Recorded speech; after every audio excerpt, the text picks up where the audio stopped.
Nobody!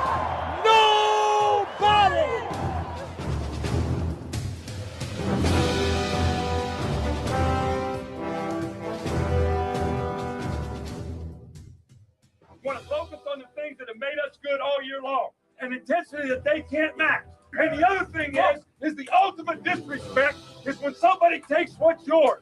And this is our game, so that makes it so personal. Dominate on 3. 1, 2, 3, dominate! I need 60 minutes. 60 minutes to me!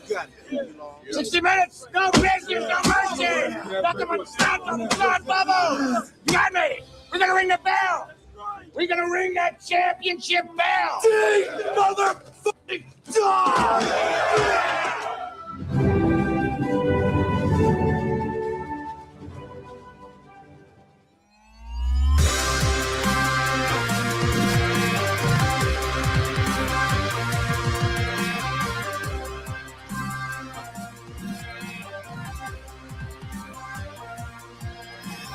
The orange ball is on Mitch Jeter's leg. Good snap, good hold, kick on its way, and the kick is good! Yes! Mitch Jeter, with 7 seconds left, gives the Irish a lead, 27-24. Notre Dame is on the precipice.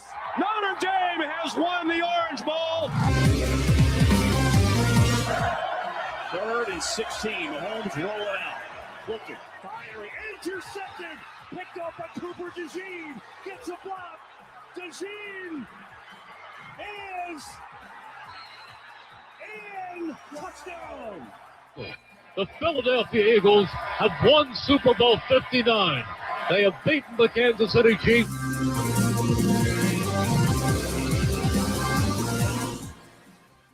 And now, welcome everyone to the Huddle Up Podcast.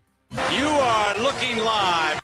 Good evening, everyone. Welcome. You are looking live. It is December the 9th, 2025. We are glad to be back with you for another week, and we hope you are doing well wherever you are. Make sure you are following along with us all season long, all year long at Huddle Up Podcasts on YouTube, Facebook, Blue Sky, TikTok, and Twitter. You can get us on Instagram at Huddle Up Podcast Inc. You can get us on Twitch at Huddle Up Inc. You can also click the scan the QR code there in the top right corner of your screen. That'll get us get you to our link tree, get you everywhere and connected with everything Huddle Up related. Would certainly appreciate that.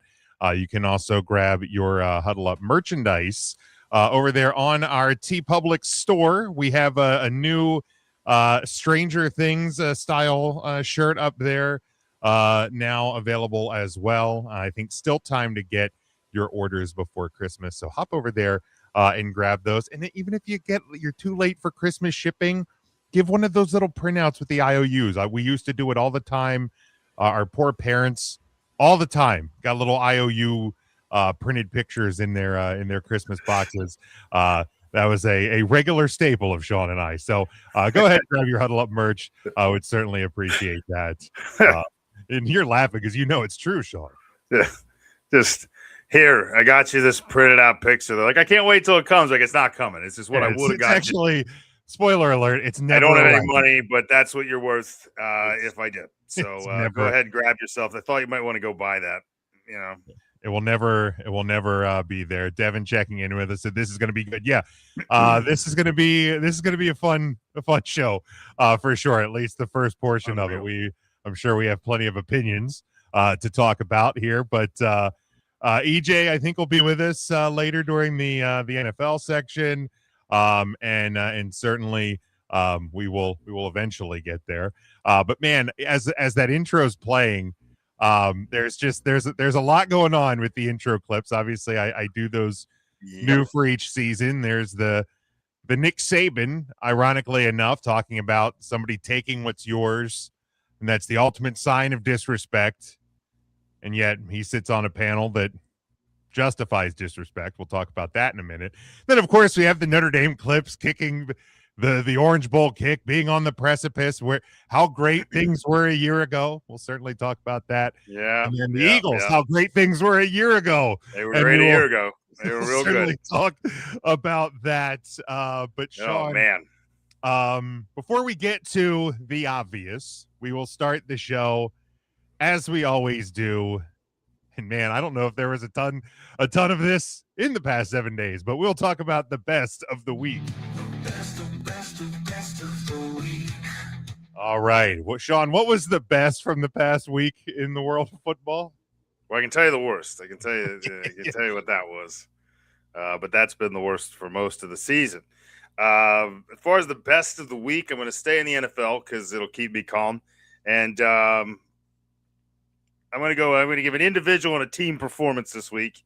Okay. My individual best of the week, my individual performance goes to, I guess, a now veteran presence in the Tennessee Titans backfield. I'm going to give it to my man, Tony Pollard, a former friend of yours down in Dallas.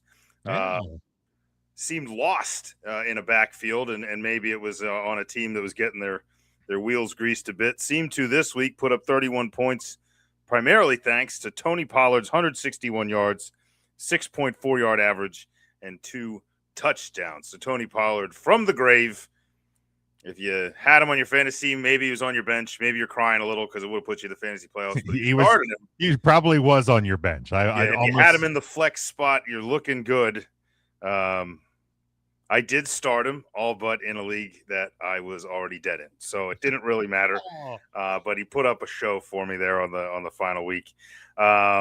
Team performance, I'm going to give it to play to win the game. much to the chagrin of any local listeners down here in the Tampa Bay. My team best of the week goes to the New Orleans Saints, who travel with their 2 wins to. There you go. They traveled to what's normally sunny Tampa Bay. It was a very wet Tampa Bay this weekend. Wet and fairly cold. Not exactly the beach vacation they were hoping for, but they had a good time. 2 rushing touchdowns for the rookie quarterback. And, just an all-around kind of, while some would call it a lackluster performance from the Buccaneers, I'm going to go ahead and say, even with that, still probably the best we'd seen from the Saints all year. So good job getting yourselves your 3rd win of the year in a division showdown. There you go. Yeah. A surprising result, to say the least. And Tampa has to turn it around real quick for Thursday night and hopefully, keep things going there in the South. Devin's best of the week, in his opinion, said the Chiefs continue their winning ways and the Dolphins continue their winning ways. The Chiefs losing to the Texans. Yeah, I mean, look at that sentence one more time, right? And imagine what you'd have said to that 13 weeks, a month or 2 ago. And the wildest part, I mean, we've talked this season that it was only a matter of time before McDaniels gets fired, and now all of a sudden, same record as the Kansas City Chiefs. Pretty sure we had a double lock on that on a Monday. I fairly certainly did. Yeah. We were ready to write that eulogy, and all of a sudden they have the same record as the defending champs, or AFC champs. So, people sending us money. What is happening? I mean, you can send us money. Yeah, just throw it in there. I kind of have 2 bests. The one, and we'll certainly unpack a lot of this in the next segment, but I'm going to start it off by saying my best of the week is Notre Dame. And it sounds funny given the state of, everything going on, but Notre Dame handling itself with far more class and dignity than college football, the college football playoff, the ACC, the Big 12, and a lot of others in the talking sphere deserve, quite frankly. But Marcus Freeman statements from the university, athletic director Pete Bavacqua have been the epitome of class over the last couple of days. Far more presented than I ever could be in those situations. Is probably why they get paid the big bucks and I do not. But I wanted to highlight that, and we will certainly unpack more of that in the next segment. But my NFL best of the week, Shedrick Jackson, nephew of Raiders and NFL legend Bo Jackson, catching a 25-yard touchdown pass from Kenny Pickett on his first NFL touch and catch of his career, albeit in a loss. Raider lost to the Broncos, although only by 7 to the AFC's number 1 seed. More on that later in the show. But yeah, nephew of Bo Jackson getting involved in his first action. So good to see that. Obviously a great was Bo Jackson with the Raiders. So yeah, that's where we will leave the best of the week. And even though we don't really have a worst, a good, a bad, the ugly situation anymore, our next segment is going to be the bad and the ugly. So we might as well rip the Band-Aid right off, Sean. I will put the bracket on the board. College football playoff reveal on Sunday. And I think it was about 12:40 p.m. Eastern time. Was the time of death of happiness with us. But your top 4, your teams with the bye. Number 1, for the first time, the Indiana Hoosiers, the Big Ten champions. Number 2, Ohio State. Number 3, SEC champion, Georgia. And your number 4 seed is Big 12 champion, Texas Tech. Your 5 seed, Oregon. 6 seed, Ole Miss. 7 seed, Texas A&M. 8 seed, Oklahoma. Those ones not a big surprise. But the shocking moment of the afternoon came when number 9 was revealed to be the team that got their faces kicked in on a Saturday afternoon in Georgia. That's Alabama. Used to mean something to get your face kicked in. You're not kidding. Well, and the funny thing is, ask the teams at 10, 11, and 12, because at least to one of those teams, it did mean something, because it did. There's a team in Utah that isn't in this bracket because they lost big on a Saturday in Texas. They dropped hard. Yeah. Number 10, Miami. Number 11, your AAC champion, Tulane. Your number 12 seed is your Sun Belt champion, James Madison. No ACC champion in this bracket, as the now 9-5 Duke Demon Deacons win the Duke ACC. Blue Devils. Duke Blue Devils. Duke Blue Devils. I was doing the. You were doing the Wake Forest. Wake Forest. Well, every team's so bad there that they're all the same. They're all the same at that point. Same the Blue Devils it doesn't matter because they're not in this thing anyway.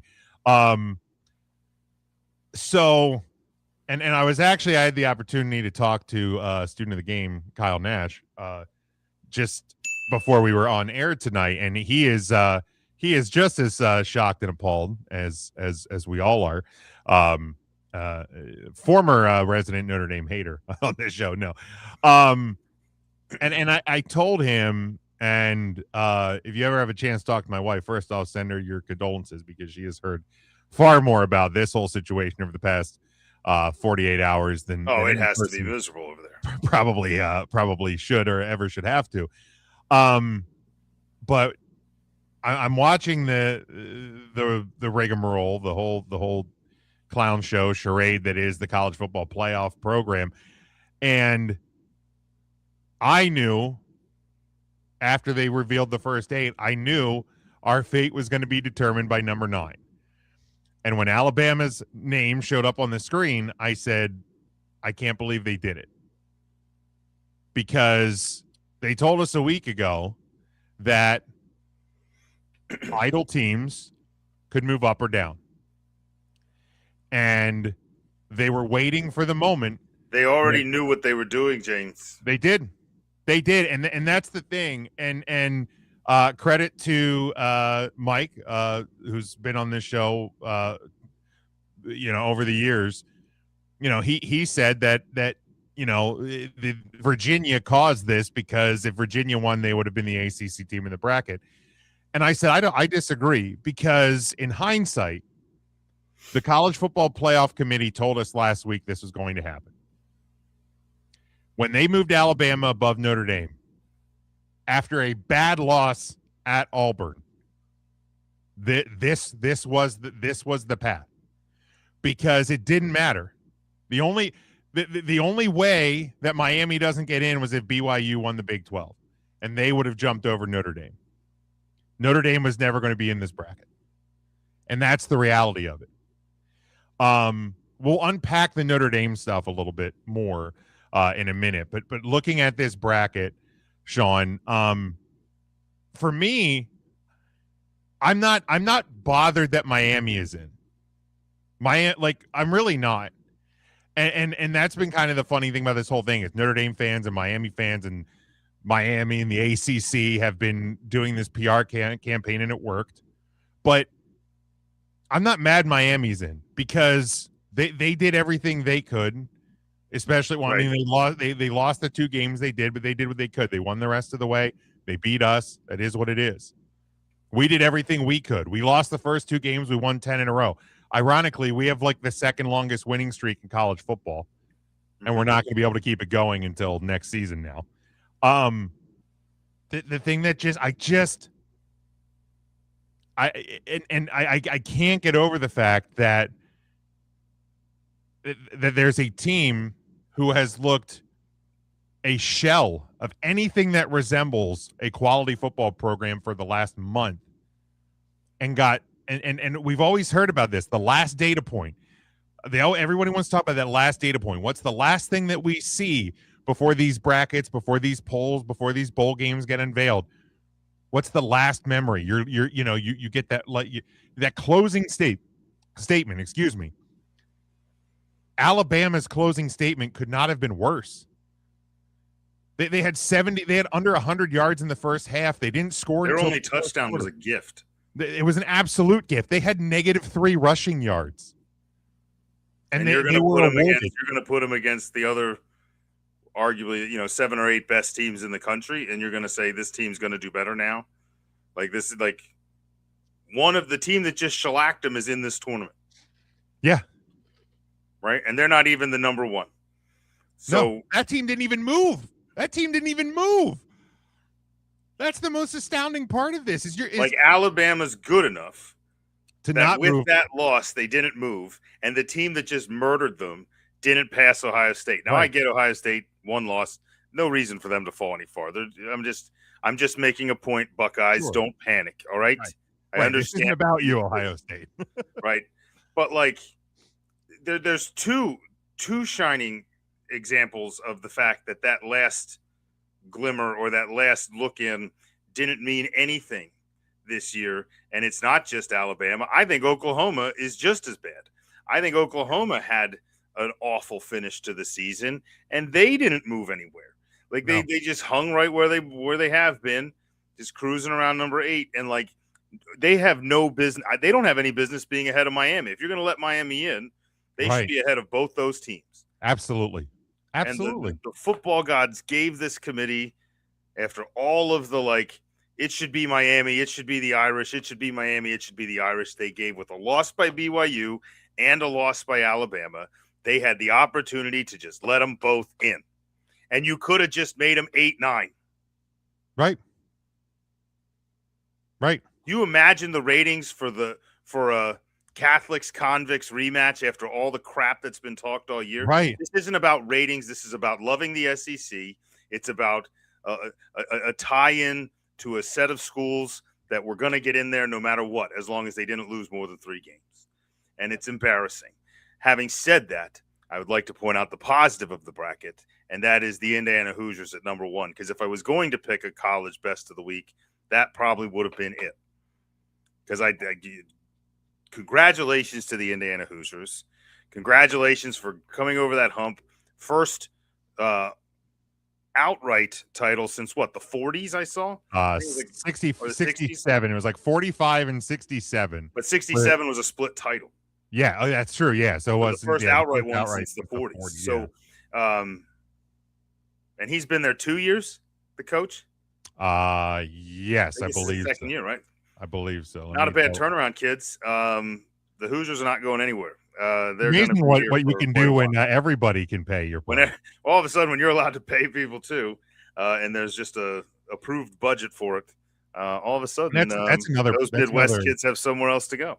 That's another wrinkle in this as well, and it really kind of clicked today when you look at the bracket. Alabama didn't drop either because, which I guess it really wouldn't have mattered because they're playing an SEC school. But it would have been a harder matchup if they would have fell to 10, right? So not only did the committee strong arm another SEC team in there, a committee chaired by Arkansas's athletic director, by the way, and if you're keeping score at home, they're in the SEC.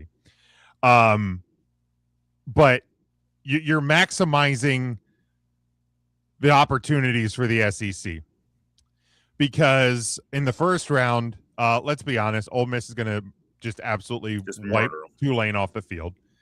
So you're guaranteed to have at least one SEC team in the semifinals because Ole Miss will play Georgia. They'll play Georgia, right? They're hoping, assuming that Texas A&M will beat Miami, right? Like that's their hope. I mean, but which they will. But I mean, hey, Miami beat Notre Dame by 3. Texas A&M only beat us by 1. So Miami has to be better, right? In comparison, right? Yeah, that makes sense. And then you're hoping that they can upset Ohio State. Then you'll have 2 teams there. Yeah, Alabama or Oklahoma, one of those two, obviously, lose to Indiana. All right, is going to advance. Hopefully one of them will lose to Indiana. But they're trying to maximize the number. And you look at the fact that 2 years ago it was Michigan versus Washington in the national title game. There wasn't an SEC team in the national title game. Last year, Notre Dame beats the SEC champion along the way. Just want to point that out. On the way to national title, Ohio State beats an SEC team in the semis to get the national title. So second year running, you're not even. It's not only that you didn't win a national title, you weren't even in the game. You didn't even have a chance to win a national title. Now all of a sudden, no penalties for losing, except if you're BYU. So it's just it really does show. And if you look at sports media the last couple of days, ESPN got their marching orders. They've had everybody rolling out the basically poorly written ChatGPT tweets about it. Joel Klatt's on your side. The downfall of Joel Klatt is astounding. The fact I was telling my wife, I was telling student of the game Kyle Nash about this. The fact that over the last 24 hours, I have agreed with statements and tweets by Jason Whitlock, formerly of Outkick. There was a Barstool podcast, and Dan Orlovsky at ESPN. It shows you that we live in the upside down. But you know what? Dan Orlovsky may be the only ESPN employee that I have any respect for right now, because he has gone double barrel. Yeah, but is it on purpose? Like Orlovsky gets made fun of for such bad takes. So maybe, I guess. Notre Dame, so that either that or his contract's up and he wants a job at NBC. Well, the other thing, the 3 guys you mentioned, while oftentimes terrible,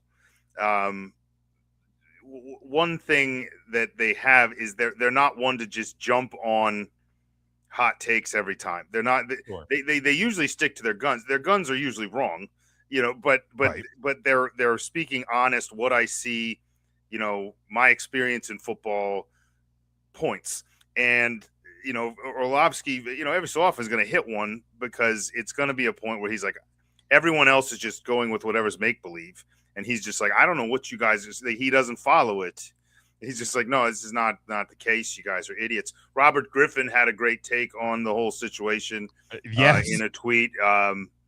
Another surprising one, as I am not typically on base with Robert Griffin III, but no, he actually blocked me years ago on Twitter, by the way. Yeah, he just made a strong case, and it was kind of one of those cases, the one I just made almost, that you had the chance to just let them both in, right? To stop all of it, avoid all the scrutiny, avoid whatever's going to blow up from all this. You could have just avoided it. And if you knock Alabama out, no one's going to say anything. It's not like anyone's being, I can't believe they saw the game. Right. Like, it's not like anyone was going to be like, they'd have just been like, well, shouldn't have lost, right? So, like, there would have been no kickback for booting. You boot Oklahoma out, you might get some, because they didn't go out on a loss. It was a gross win, but they did it, and they've kind of done that all year. They're kind of the Denver Broncos of the SEC, just sloppy, decent enough offense to let the defense win the game, right? And it's worked. So congrats, Oklahoma. But oh my goodness, just like here's the thing. I pulled up Alabama's schedule, and everybody wants to talk about like since the Oklahoma loss. Well, let's even go back a little bit. Let's go back to the end of October. Sean, they needed a come from behind win to beat South Carolina, who I think had 4 wins this year. They were 4-8.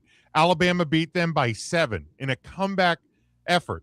Alabama had to come back to beat LSU, who didn't even have their head coach at this point. Yeah.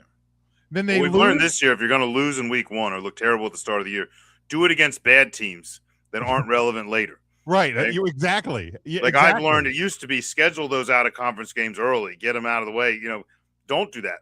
They will haunt you, right? Like they will absolutely you can get blown out in December now. It doesn't even, apparently it doesn't matter when it doesn't matter if you lose late, because that was always the thing. You lose early, don't lose late. Well, you can lose late if it's in a conference. If it's in the SEC. Right. Because if you lose late in the Big 12, you will get punished. You'll lose. And you'll drop. Yeah. 23-21 loss to Oklahoma. A 56-0 win over known powerhouse Eastern Illinois. What a great win. A great win in November. But that one I think even wasn't like the most tremendous I guess it was 28-0 at halftime. I don't know if it was at that point or a little late. There was a point where we were on the Alabama train where we were like, this team has turned on the juice. Yeah. And they ran out quick.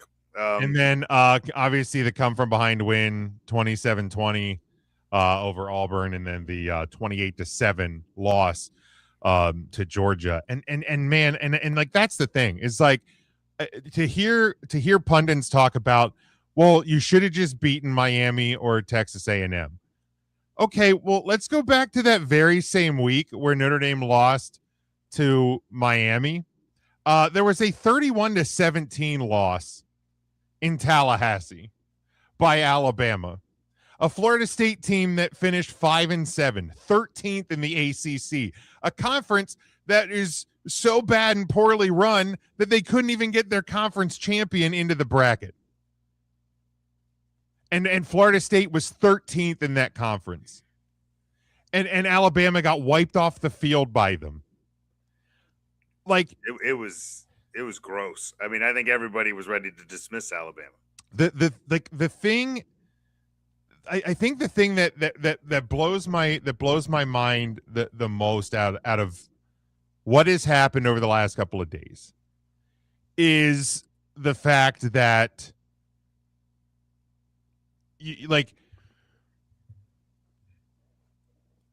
people have told me for years there's not an SEC bias in college football. Okay. And you may have had a point, right? You may have had a point until now. Because sure, you can play the sour grapes card. You can play the you're just mad at greatness card. But you're in a situation where you look at the fact that there are literally different rules for Alabama than there is for anybody else in the SEC, because they said they can't punish Alabama because they had beaten Georgia earlier in this year. That win earlier this year was already baked into where they were ranked previously. Right. When they moved up by barely beating Auburn, by having the guts to do a 4th down play, which is a bad football call. I'm still going to stand by that. It's a bad football call. And also, if you're good enough to be 9th in the country, you shouldn't have to be in that spot. Nope. The last week of the regular season. But you like you were already like that win over Auburn has nothing to do with the win over Georgia earlier in the year. So the loss to Georgia in the SEC title game should matter. It should matter. And let's just pretend that it doesn't matter, right? Like, we can't punish a team for losing in a conference title game. That's what I've heard for the last 2 days. And even the minutes after Alabama lost, you can't punish a team for losing in a conference title game. Then why is BYU punished for losing in the Big 12 title game? Exactly. They had to play an extra game. They were rewarded by playing an extra game. Right. It's a privilege, right? It's a privilege to play in a conference title game. So either Notre Dame got screwed or BYU got screwed. Okay? Well, I mean, and if I'm BYU, I'm like, so we played the extra game. We earned our conference title game. We lost, and we get passed by a team that didn't make one in the worst conference in football. Right? They didn't even make a title game. Right? Because they lost to the team that lost to Duke, right? Was Virginia one of their losses? It was Louisville and someone else. Louisville and SMU. Oh, that's even worse. Yeah. Yeah. Like Miami didn't even play. And that's the teams. That's the narrative that's getting omitted that I hate. It's, well, we beat them head to head, and they're saying, well, the strength of schedule is exactly the same. First of all, I don't think that's the case at all. It is not, by the way. It's Notre not. Dame's higher.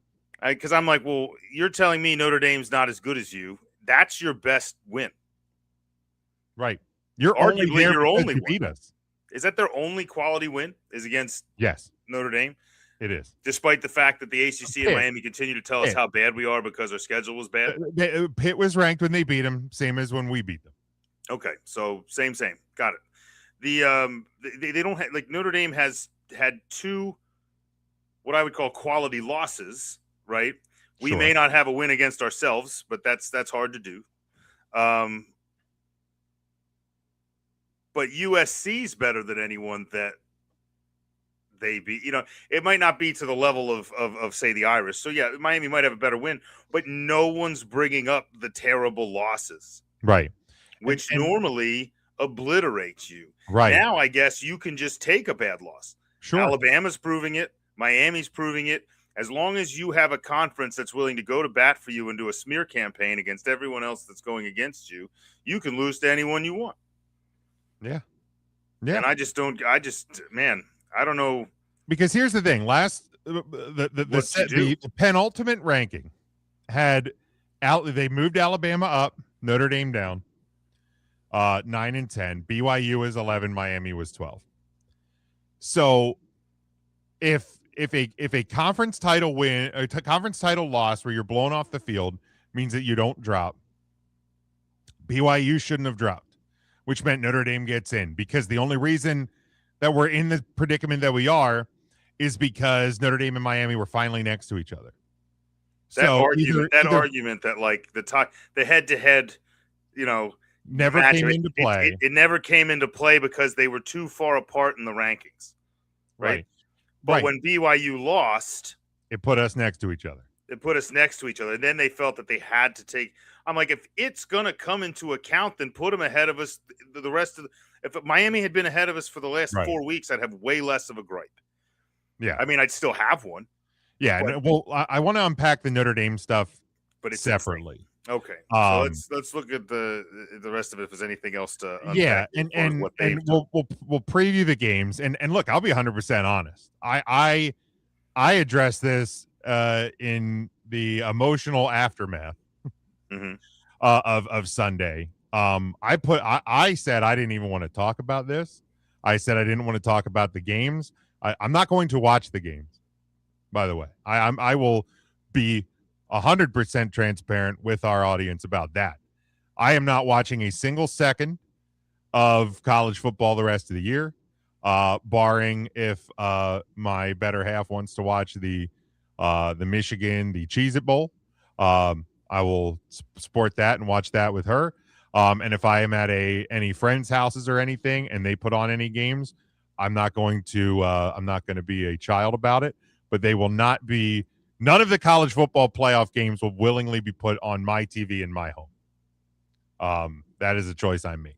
but the rest of the Huddle Up staff voted to talk about it, and in the aftermath and the calmer period, it is the right choice to address it. But yeah, I mean, it just last week the argument, the debate was between Alabama and Notre Dame. The last week the committee said that it wasn't even the data point, that was the data point. So I don't understand how when a team loses 24-7, they hold true. But yeah, is there anything else, Sean, from the rest of the bracket point? We will preview the games next week because there's a week off before the playoff games begin. So there's no games to preview this week. Is there anything else from the bracket? Well, the only thing I could point out is that if my heart of hearts could predict what's going to happen and make it so, I would love nothing more, because there is an opportunity. Now, there's no way for 4 non-SEC teams to get through unless Tulane goes on one hell of a run. But hey, if the Green Wave wants to start rolling, I am here for it. If Tulane gets through Ole Miss and Georgia, just give it to them. Yeah, exactly. That's just cut it down. Cancel the rest of the tournament. It's theirs. But I'll get a Tulane tattoo somewhere if they can beat Ole Miss and Georgia. 2 SEC teams. Like I'm usually not one thing. If you want a way to get those automatic bids out of there, let the SEC get steamrolled by one of them. I'm usually not a second favorite team type of guy, but I will be a huge Green Wave fan. But I'll tell you this: I think there's a very real possibility. It's not a pipe dream. My hope of hopes here, because looking at the bracket, I think it's very realistic. You could have a Final Four, despite everything they've done. That is 1 SEC team and 3 Big Ten teams, right? You could have Oregon, you could have Indiana, and you could have Ohio State. And looking at who they would draw, I mean, Oregon gets, for being what would be an underdog, at least ranking wise. Texas Tech is arguably the best second round matchup not even arguably. Man, like that's the worst of the 4. Yeah, by a landslide. So you get a chance to maybe roll through them. And the Hoosiers get a chance to play a mediocre-ish Alabama team or a semi-mediocre. Like you're going to have to get through Oklahoma's defense if it's them, but they're very beatable. And then you get Ohio State's going to get a slightly less invincible-looking Texas A&M team, or what I consider to be pretty much the garbage of the whole pale here. Because I'm not 11 and 12. I'm not calling them garbage. Congratulations to Tulane and James Madison. Look, well done, right? You're here. Yeah. I've been very public that I think it's a joke that there's 2 G5 schools in when Notre Dame and BYU and Texas and Vanderbilt are sitting at home. But here's the thing. Tulane and James Madison, you did nothing wrong. You went out, you won a bunch of games. The ACC handed you a gift, and the provisions are set up. There has to be 5 conference champions. You guys won your conferences. The ACC's garbage. Like, congrats. And a lot of this could have been avoided too if the ACC didn't have the stupidest tiebreaker rules ever. Miami would have won the ACC. James Madison would have been the odd man out. Notre Dame would have been in the bracket, but the ACC's garbage. What a trash conference! Just absolute trash. I'm sure we'll touch on that. The whole thing sucks. It does. But yeah, I mean, honestly, the winner of the I'm just going to call it the Oregon Texas Tech quarterfinal. Hopefully they're playing Indiana, and then it's going to be gross. And from there, I'm a Buckeyes fan, because if you could get me a national championship game that doesn't involve the SEC, I'll watch that, because I want to hear the announcers try to call a game that doesn't have an SEC team in it. Oh my God! They won't know what my veins. Inject it into my veins. Just please give me that. Like give me a rematch of Indiana Ohio State. I think. Oh yeah, I'd be here for that. That game was awesome. That game was a lot of fun, man. It was a lot of fun. So yeah, anything that doesn't involve the SEC at this point. I should probably bet that. I probably don't even have to put a lot on that, because everybody wants the SEC teams. I'm going to take those 4. But all right, we'll get the bracket off the screen, and Thank God. obviously the talk of college football, the last 24 48 hours has been Notre Dame's reaction to this. In the immediate aftermath, I think you and me, and we were texting with our dad, and I was texting with friends of mine. And immediately I was like, man, I want this team to give the middle finger and not participate in the postseason. And I think you were very quick to be like, well, you kind of want whatever the players vote to do. Right. And then Sunday afternoon, I think it was in about the 3:00 hour or so, there was a statement from Notre Dame. See if I can find it here. It doesn't want to pull up on my phone. But basically the statement was that Notre Dame would not be participating in the postseason, and they are focusing on looking ahead to next year and trying to win the national title. And Athletic Director Pete Bavacqua went on Dan Patrick on Monday, had a press conference today, reiterated some of the same points in that immediately in the aftermath of what had happened, himself, Marcus Freeman, the captains of the team, as well as some other players, they began having discussions, and it was a unanimous group decision to not play, and because this team was such a tight-knit group, they had worked so hard in the aftermath of the opening 2 losses to win 10 in a row, especially over the last month as Alabama was crumbling, to win their final 6 games by an average of over 30-point margin of victory. And the consensus was that playing as a shell of that team is not something they wanted to do. I fully okay, here we go. As a team, we've decided to withdraw our name from consideration for a bowl game following the 2025 season. We appreciate all the support from our families and fans, and we're hoping to bring a 12th national title to South Bend in 2026. Signed, the 2025 Notre Dame football team. And over the last 48 hours or so, there's kind of been 2 sides.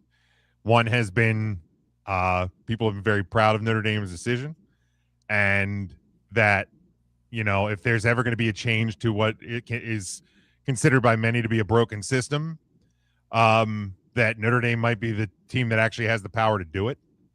And there's been people that have reacted that Notre Dame is being a crybaby and picking up their ball and not getting their way and going home. According to my buddy Scott, Bush League is what he said. Bush League is what it is.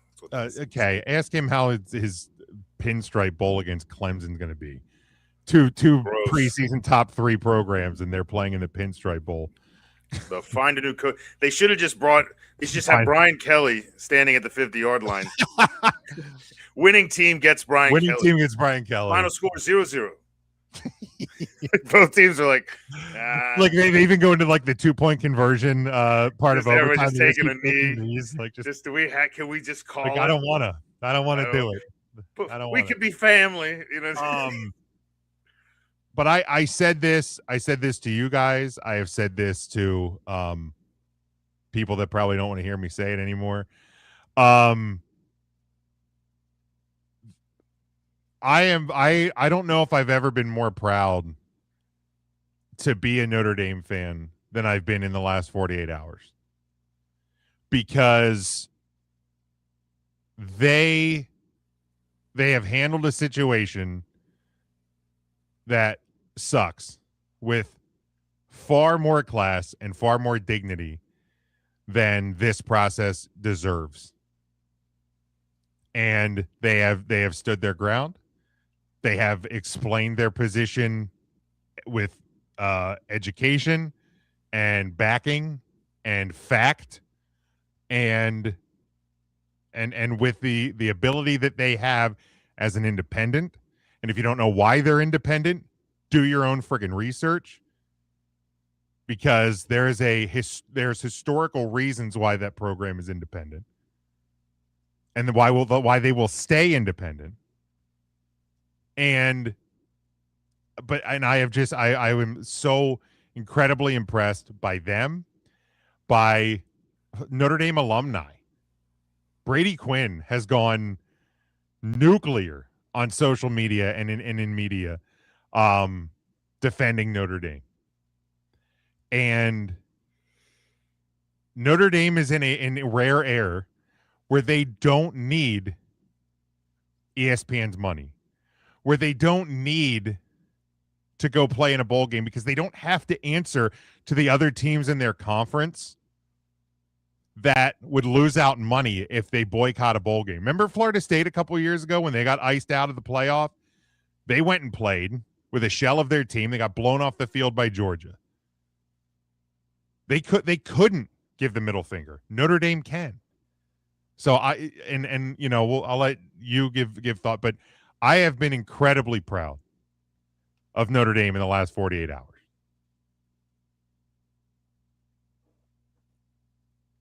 No,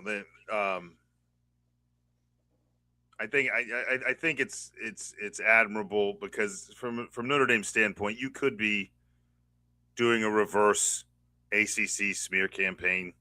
You could be talking about all the tweets, all the social media posts. You could be just pointing fingers here and pointing fingers there. This is where they screwed us. This is where they screwed us again. And they're not. They're saying their piece. They're pointing out some things that bothered them, and they're walking away. And I don't think the story's over. I don't at all. And like you said, with a school with as much clout by themselves, part of, again, one of the benefits of being an independent, and not just having to roll with the conference is your voice can be heard, and you do carry a lot of clout when it comes to ratings and money and draw and things like that. So, I think the program is back. I don't think it's going anywhere, and I would love it if this sort of snub turned into a blessing in disguise, and some talented people from high schools and in the transfer portal that also think it was ridiculous kind of want to join the fight. I think that would be a really great turnaround. But the thing that's bothered me the most about the whole thing is first of all, everybody was like, oh, what a rash decision and an emotional one by Notre Dame. And then the reaction to them making the choice is just, oh, what a bunch of crybabies and quitters. Like, they're like, Notre Dame didn't take time to think about them. You're not taking time to think. Right. Notre Dame is not sitting out of a bowl game and boycotting a bowl because they're not in the playoff. It's not just, well, we didn't get in, right? It's the way things were gone about. It's the way things twisted and turned and meant one thing one week when it was convenient, but another way, and the way that as the ACC and some other schools that felt snubbed, and they were rash and emotional, and were like, Notre Dame didn't do this, and Notre Dame didn't do that, and and everyone heard them, and Notre Dame chose to be the bigger man there, and just not react to it, and just go to work and win 10 games in a row, and the fact that social media and the media in general seemed to guide this committee into some sort of process that ultimately gave the committee what it set out to do in the first place. Mm-hmm. But in such a way that it made it like almost entertaining for everyone else to watch them like dangle a carrot, only to, it was just very poorly done. It felt very, very immature. It felt very just not organized. Like it felt a little corrupt. There's all kinds of things that definitely corrupt. Yeah, if there's some things that are dug into, it could add up to something bigger. Now, do I think all those doors are going to be open? Probably not. But But yeah, I wish people would just take a second and be like, well, what else are they so mad about? And what does a boycott by Notre Dame mean? It's not like the University of Colorado being like, well, we didn't get a fair schedule or something. Like they made up some, like, if you feel like a process is not fair to you, but not fair to, like, if it seems like this could happen again, right? Like this could happen to another team. Like this is something that needs looked at. Then you have to bring it to people's attention in a big way, and I'm happy to know that that we're doing that. The head of the College Football Playoff Committee, and there's some comments in here, and I will get to those from Jason. The head of the playoff committee. You talk about corruption and things like that. The chair of this year's College Football Playoff Committee is the athletic director at Arkansas. When I pull up Arkansas's schedule, obviously they play in the SEC. I'm gonna give you a list of numbers, and I want you to see if one kind of sticks out. 6, 43, 3, 3, 7, 3, 1, and 13. Did you say what these numbers were, or I'm just picking a number that doesn't make sense? Is there a number that sticks out of that bunch? Well, 43 seems to stand out pretty far. Okay. So those were margin of losses by the University of Arkansas this year against some of their better opponents.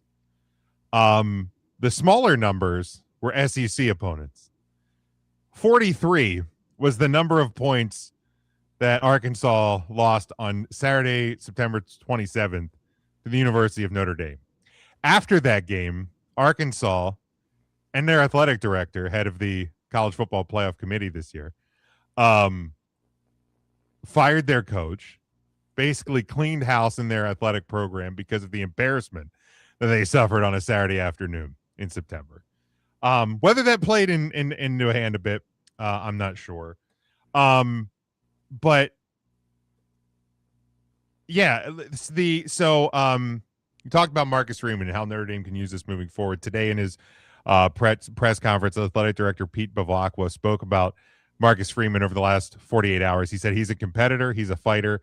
He'll use this as motivation at the right time. He has a long memory, and this will work to our advantage next year, knowing what I know about Marcus. And here's the thing. We've already seen that, right? Last year, Notre Dame lost to Northern Illinois in week 2, and everybody wrote them off. And Marcus Freeman played that tape to his team every Saturday before they took the field to remind them of where they were. They went to a national championship game and fell 11 points short. This year, they started the year with 2 losses by 4 points, by the way. Alabama lost 4 days ago by 21. Notre Dame lost 2 games by 4 points to 2 teams that are now in the top 10. And he took a team that everybody was ready to write off. And they won 10 in a row. And their last 6, they won by 30 or more. And they beat, Syracuse stinks. They beat them 70-7. I don't think there's an SEC team that had a 70-7 win over anybody, and they play FCS teams. Notre Dame did everything they could. They have the second longest winning streak in college football. And I think the thing that bothers me the most, and another reason I am so supportive of what Notre Dame did, and this is one of the points that Pete Bavacqua has made in every media hit I've seen him do. From the very first playoff ranking, Notre Dame has been above Miami. And then after Alabama lost to Oklahoma, Notre Dame has been above Alabama until last week. And last week, the committee said that Miami wasn't even in the discussion with Notre Dame because Notre Dame was better. And the discussion point was Alabama or Notre Dame. And then on a Saturday in the beginning of December, Alabama loses by 21 points And I understand Notre Dame wasn't playing. Right. Alabama lost by 21 points in a game that wasn't even that close, where they had less than 100 yards of offense in the first half, and they had -3 rushing yards. -3 rushing yards. In a game, in a conference championship game. Against a rival opponent. Against a rival opponent. On a big stage. Everyone's watching. Everybody is watching. And -3.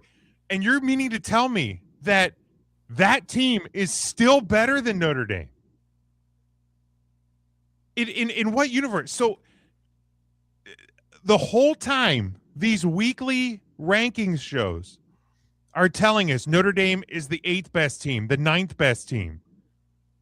And then the 11th hour, they're all of a sudden 11th when they've done nothing but win since the first weekend of September. Right, that's just it. Like, you set a precedent that this is one of the 8 best teams in the country. And like, the more chirps and the more things, be like, I don't know. I'm not an expert, but I don't know. And then all of a sudden you're not. Right. And Notre Dame, ironically, goes -3 spots over the last 2 rankings. The same number of rushing yards Alabama had in the SEC title. -3. -3. Alabama doesn't move. So one of 2 things is true here. Either the weekly ranking shows are completely pointless, or Notre Dame got screwed. Or both are true. And in my opinion, both are true. Both. Yeah, both are probably because, true. let's be honest, the weekly shows mean nothing. They mean nothing. If where you were a week ago and you keep winning mean nothing at the end, what did those last 5 weeks mean?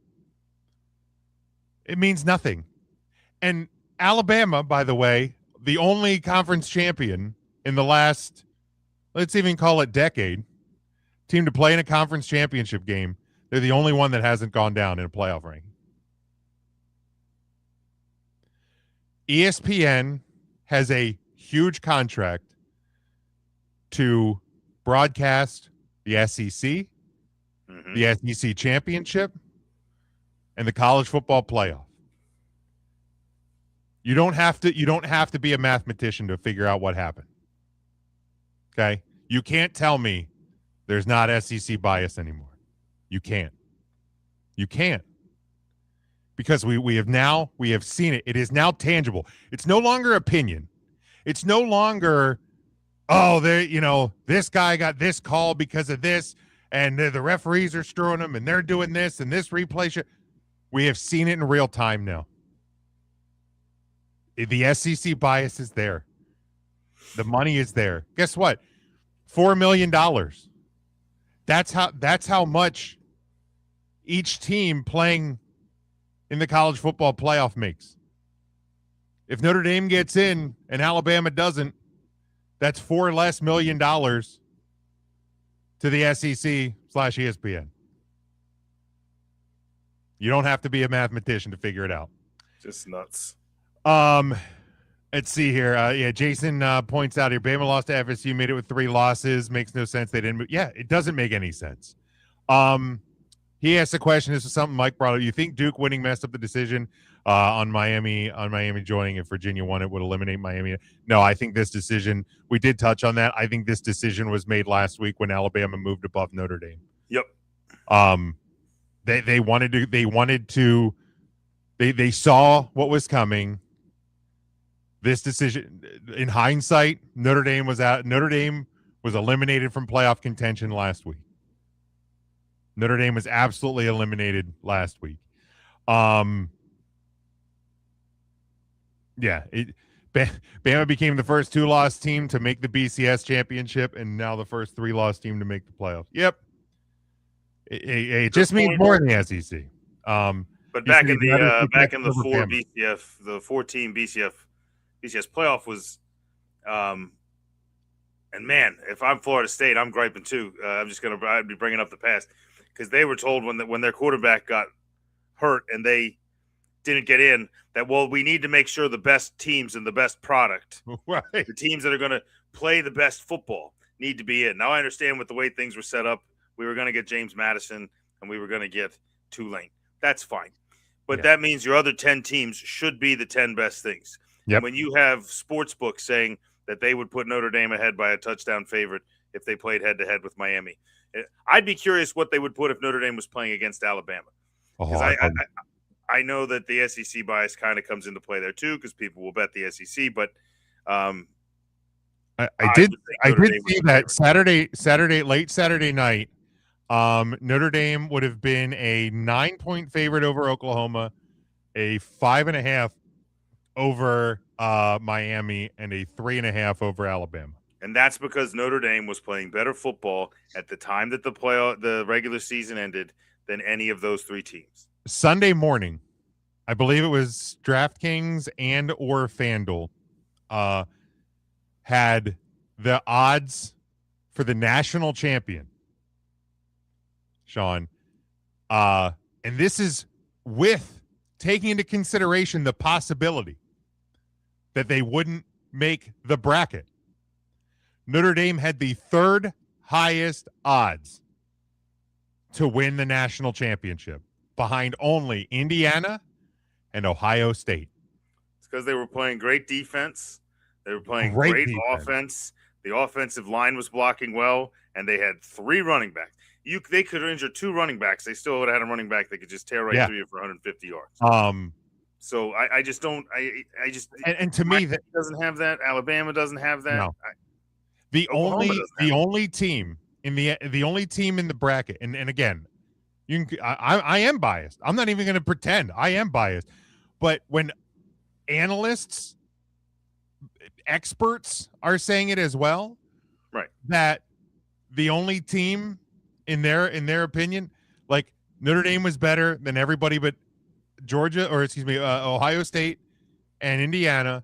The only other team that I would have even been a little scared of, the Georgia Bulldogs. Georgia, when they want to draw up a game, they're a really good team. They're hard to play. Notre Dame and Georgia last year, that was a hell of a football game. It would have been that way this year. But the reason Notre Dame's sitting at home, and I firmly believe this, and this is where I'll wrap up, is because everybody on that committee knows that if Notre Dame gets in, Notre Dame has a better chance than most of the field to win a national title. Well, there was only so many teams that were going to, blindside the SEC, and Notre Dame was the only one of them that they had the opportunity to push out. Yeah. The other ones that are sitting at the top, there was nothing they could do. Yeah. Yeah. But yeah, your bias argument, that 2-loss team that Jason brought up, that's when we first heard, like, we get that they have more losses, but we're trying to put a good product. We want the best teams. And some people went, okay, I guess they have a better team now and now you don't get that argument because Alabama proved nothing to show they're a better team than anyone. And you still let them in with more losses. So bias up, playoff committee down, college football borderline disgusting. Not even borderline. It is disgusting. It is ridiculous. Absolutely disgusting. And maybe this will be an off-season topic if and how the system can be fixed. We certainly won't touch on that now. Jason asking about this being number 1 in the bracket, worth it. They don't reseed currently. We've addressed this in the past, so I'm not going to rehash it a ton. But they need to reseed. Right, they need it to look ugly again. They need something that looks like an injustice. Probably should happen to an SEC team, but to realize that but eventually they'll realize that if they get to reseed, they can just work it so that the SEC automatically gets through. They can just do that, and then it'll be fine. But yeah, no, they'll definitely get into that. Just probably not in the next year or two. Yeah, and I think over the next year or two, we're probably going to see 14 and 16 teams and all of that as well. But yeah, we'll kind of address that moving forward. So yeah, that's where we're going to close the book on that. And we'll start we're going to shift gears here to the National Football League, and we are getting closer and closer, Sean, to the playoffs. We won't spend a ton of time here in this postseason bracket, but looking at the playoff picture where we do stand right now. Actually, let me real quick back up. Army Navy game this Saturday, 3:00 on CBS. Navy 9-2 is a 6-point favorite over 6-5 Army. Your over under is 38.5. This one being played M&T Bank Stadium in Baltimore. Navy leads the series 63-55-7.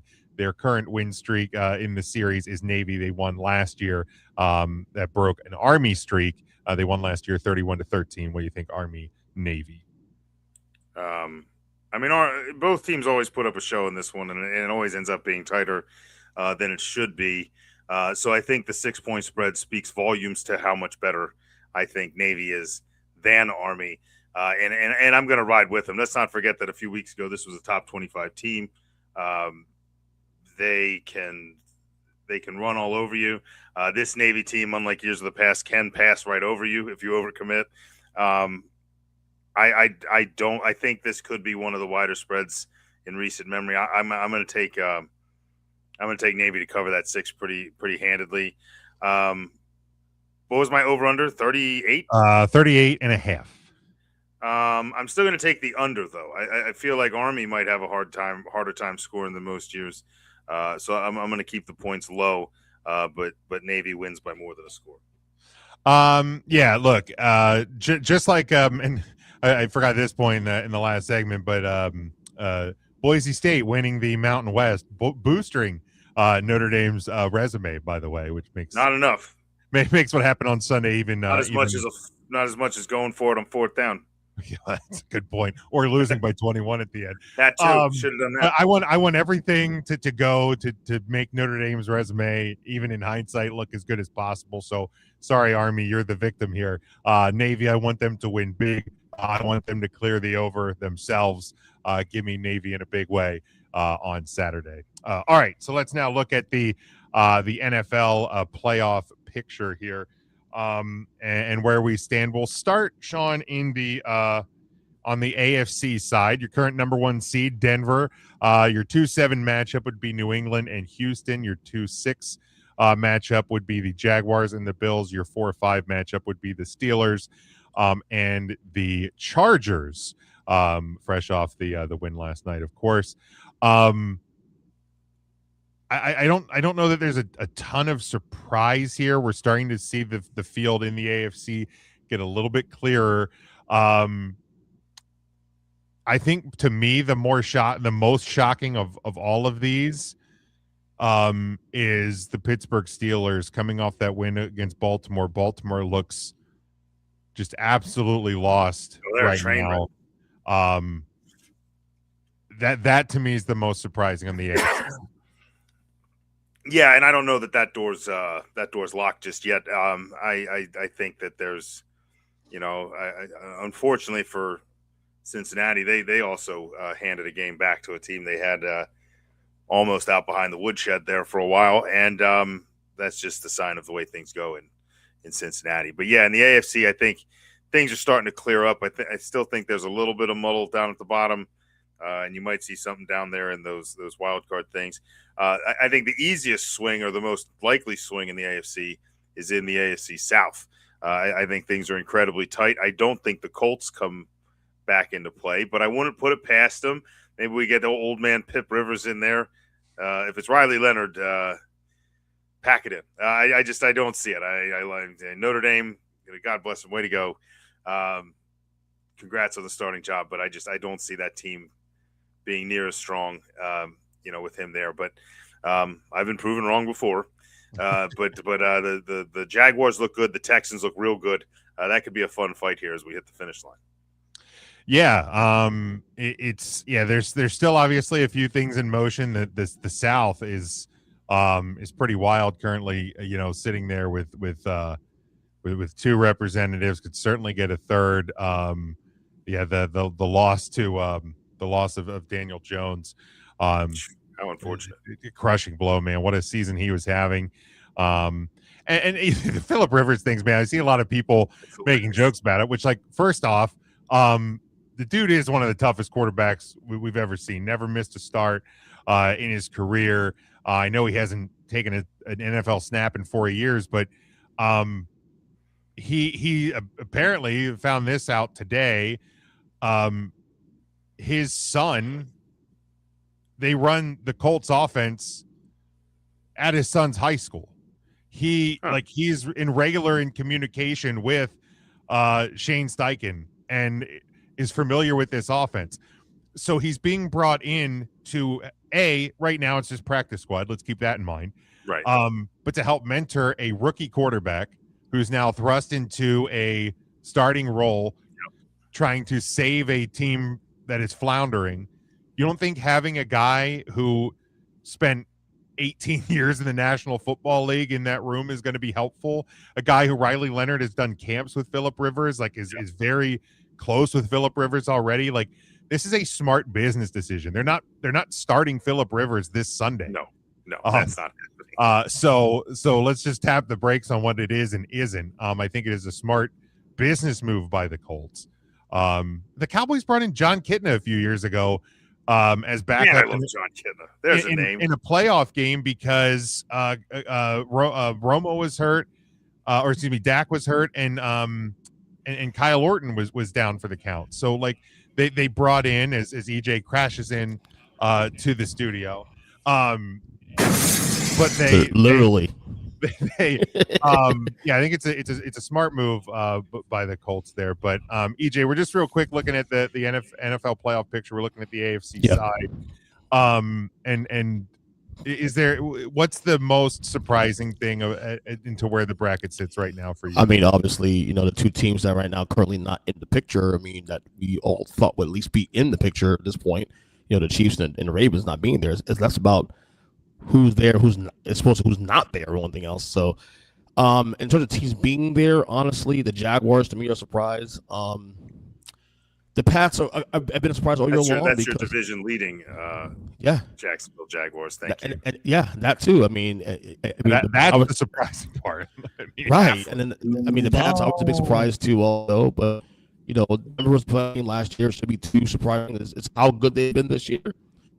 Everything else pretty much is status quo. I mean, the order is pretty much all jacked up than what we thought it would be before the year started. But the teams outside maybe New England and Jacksonville, the other teams here in the mix are not surprising necessarily. It's more about the order more than anything else. All right, let's glance over to the NFC side. Rams, your current 1 seed. The Packers off their big win on Sunday, your 2 seed. They would face the 7 seed Chicago Bears. Your 3-6 matchup would be the Eagles and the 49ers, and your 4-5 seed would be the Buccaneers and the Seahawks. EJ, same question. What's surprising on the NFC? I mean, Chicago is the easy one, of course. By the way, how do you go from 1 week to go from 1 seed to a 7 seed, just like that? Yeah, I mean that's how tight. That's how tight the race is. At the top of the conference, and in those wild card positions too, is to fall from 1 to 7, and they're a dangerous place to be because that's not where the close race ends. No. There's some teams just outside trying to creep in, and a few of them could be division leaders by the end of the week. You know what I mean? Could be right. I'm to be honest with you, I think honestly, I know it's still a month away from here, but I think really the 14 teams we see right now at this point might be the 14 teams we see going forward. I think the only teams looking at that may be susceptible to getting out of the race the next couple of weeks, Pittsburgh, of course, but I think the NFC is defined because Detroit has a chance to jump back in. The Carolina Panthers would like a seat in this discussion with a floundering Tampa Bay Buccaneers team. That team looks like garbage. If you think they have a stronghold on that NFC South, I'm still going to trust Baker Mayfield to close this out instead of Bryce Young at the end of the day. But to your point, you have raised a great point there that Carolina present Exhibit A, the New Orleans Saints. I mean, that was bad. That was of course they have a chance to just beat the Panthers next. That would be hilarious. That'd be a very 2025 thing. Yeah. So I think that the wild card teams in the AFC are pretty much, I think, in hand, especially with what's happening in Indianapolis. Right. Yeah, I think that the Steelers' position is about the only one that's in flux. Right. Yeah, and the only thing I NFC would say side- that would be different than that would be if one of them would move up. Like if the right, Texans took the positioning Jaguars, to and like change. maybe the Bills took the Patriots somehow, Right. like where they Right, flipped. sure. I can see that. Yeah, I don't think Indy wins another game. They Look at might that not. schedule. They might not. It's tough. possible, maybe. On the NFC side, I mean, the Bears have kind of a challenging. They have the Browns this week, but then they have Packers, Niners, Lions. We're gonna find out a lot about the Bears over the last month. Yeah. We're going to Niners. find out a lot about the Lions in the last month too. We're gonna find out a lot about the Lions. Niners don't have the easiest last 2 weeks of the year. The next 2 weeks look pretty easy with Titans, Colts. So the Niners are probably baked in. Sean, I asked the same question to you then, but I get the road gets easier for Philly, but the NFC East isn't decided yet either. No, it is not. Which is insane with only a game and a half lead over Dallas. I thought Dallas was dead in the water Thursday, and now all of a sudden somehow they're still alive. But Sean, most surprising thing in the NFC? That the Eagles are still third. I've been watching them. To their credit, they won enough games early that they're clinging to life here. But it's starting to feel a lot like the other year when they did like a big 8.8 game slide. I don't think that NFC East is decided just yet at all. And to be honest, I'm not sure any of the divisions are truly locked up. I mean, the Seahawks are right on the tail of the Rams, and obviously the NFC North could be won by one of three teams still technically. If the Packers have a slip up and the Bears win, all of a sudden they flip back. And so they play again next week. And then I don't know that I would have discredited the West in the NFC, but I did not necessarily see that as a division that would have three teams in now. Man, the Seahawks have just burst onto the scene again. Jesus. And they are a problem. But if I knew the Eagles had to play the 49ers for their lives this week, I would just start packing my bags. But in a I don't fully believe in the the 49ers, but right now I would believe in them a lot more than what I've seen coming out of Philadelphia. So unless we start to right this ship soon, I don't know that we would beat any of these teams minus maybe Tampa Bay. Here's the thing, though. I feel like the Seahawks, as good as they looked at time, have also looked very bipolar because it was just a couple of weeks ago where they lost to the Rams and then they struggled to beat the Titans, who are regularly in our bottom fives. Now, they have looked good the last 2 weeks against Minnesota and Atlanta, but it's also Minnesota and Atlanta. Yeah. They play the Colts this week, so we're probably not going to learn a whole lot more about them this week. But then after then, they play Rams, Panthers, at the 49ers. So the road does get harder for Seattle as well to close out the year. Man, I'll tell you what, that Rams or that Seahawks-Niners game might have playoff implications, and I don't mean in the right way. I think that could easily be a situation where the loser's out. I think that could really be a situation for that. Sam Darnold at times has looked like maybe a top 12 guy, has also looked like a bottom 10 guy at times this year. And let's not forget, at the end of last year, week 18 and a wild card matchup with the Vikings, Sam Darnold looked terrible. He did. So the bipolar nature of Sam Darnold could come back. But again, I think what we're learning too, like even with the struggles that and by the way, Jim, your point was salient. But what we're learning this year too is that there's no great teams in the league anymore this year. There's really good teams. I mean, there's some teams I could say that. I mean, I think the only team that feels great to me is the Rams, but they're not much better than Seattle, much better than Green Bay. I was going to say, I mean, they have their flaws as well. They lost to the Panthers a week ago. So I mean, everybody has a bad loss this year. 0-2. Yeah, it's and yeah, I mean, talking to that NFC East matchup, I think to me that's the most surprising thing is I saw a tweet earlier today that at halftime last Sunday, the Eagles were up 21-0 against Dallas at 8-2, and they are now 8-5. Yeah. Literally 8 days later, they are an 8-5 football team, and they have the Raiders this week, then Commanders, Bills, Commanders to close out the year. So fairly easy besides the Bills game. Dallas has Minnesota, Chargers, Commanders, and Giants. So right. I mean, Dallas has the harder of the two roads, but the fact that race is even close is silly. I think Dallas is going to live to regret the loss to the Cardinals in a big way. Wait. You say Dallas has harder schedule than Philadelphia? Yeah, absolutely. I disagree. Does the police have Buffalo in the schedule? Yeah, that's the that is. The Eagles have Buffalo. The Cowboys have the Chargers. I think those games are fairly similar. Okay. And Chargers, I think a few weeks ago, and when I say a few 1 or 2 weeks ago, the Chargers still look beat up and mangled and not really putting up much of a fight. And I don't know how much of the fight last night was real and what's not. Two really good teams last night. Yeah, they have an amazing kicker. I'll give them that. Jesus, they do. He is really good, man. Kid doesn't freaking miss. I'm like, just shank one, will you? God, you're making us all look bad. But I think Buffalo has looked just as bad at times as the Chargers have at their lowest. Yeah, I think those two games I'd put them at similar level teams. Yeah. So, all right, let's get out of the playoff picture for now. We'll check back in with that when we look back at this next week. But let's get into some games. We actually have some football on the horizon this week, and we are in week number 15 of the National Football season, National Football League season, and we will start on Sunday, 1:00 Eastern time on CBS. It is a AFC East matchup. The 9-4 Buffalo Bills, a 1-point road favorite at 11-2 New England. You're over under 49.5. Wow. The disrespect, man. The Patriots. See, I agree with that. I agree with that. And one. the funny thing is they're acting like New England didn't beat Buffalo in Buffalo literally early in the year. That's exactly. The funny thing, and I get that. I mean, look, Josh Allen is climbing back in the MVP race, and I get all that, and he deserves to. That's correct in the league right now.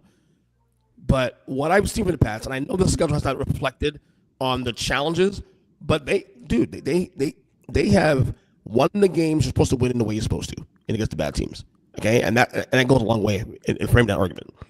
Buffalo, like you said, they're up and down. They're like EKG. I don't trust them. I just don't. I mean, Josh Allen's still that dude, but I don't trust that team. So I'm taking the pass one out, right, man? And I'll take what's number over under again?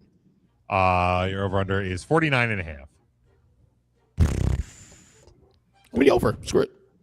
All right, Sean. Yeah, I mean that number's pretty tight. Now I have heard there could be some weather affecting the game, that it could be a snowy day. At least I saw one clip of that. So we'll hold out on that. It's still early in the week, obviously. But yeah, I guess when you have Josh Allen, it's hard to just automatically say he's going to lose 2 in a row to another team. But the Patriots coming off a bye too. They got healthy. They're preparing for this one. This is one of the big games left on their schedule. And man, sweeping Buffalo would be a huge statement for a new coach. So I'm going to take the Patriots with their bye. Rain, sleet, snow, ice, I don't really care. I think the Patriots can run the ball. And I think Drake May's careful enough with the fact that Drake May can run the ball. Maybe not quite as well as Josh Allen, but maybe as well as Josh Allen now. Josh Allen is much older, obviously.